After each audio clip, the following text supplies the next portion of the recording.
Vakar pusnaktī pirmoreiz tika izmēģināts Ventas tilta apgaismojums.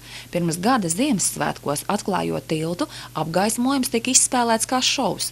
Bet šogad pirmajos Ziemassvētkos 25. decembrī vakara pusē tilts iedegsies svētku režīmā. Līdz tam citu rotājumu uz tilta nebūs. Kad pagājušajā gadā bija tā tilta nodošana, šogad būs gaisma.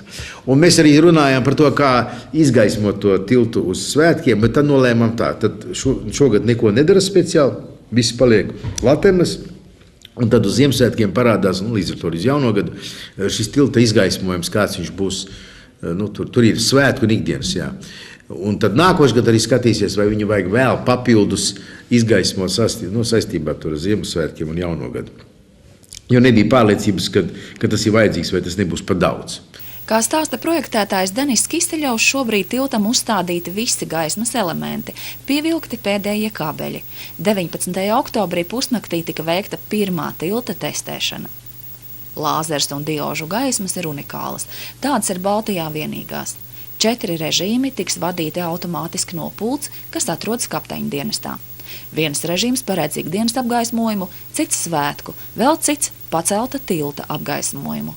Automātiski varēs ieslēgt speciālu svētku noformējumu, piemēram, 8. martam vai 31. decembrim, ja Ventspils pilsēta to vēlēsies. Šobrīd darbi esot tikpat kā pabeigti, tomēr tilts neiedegsies.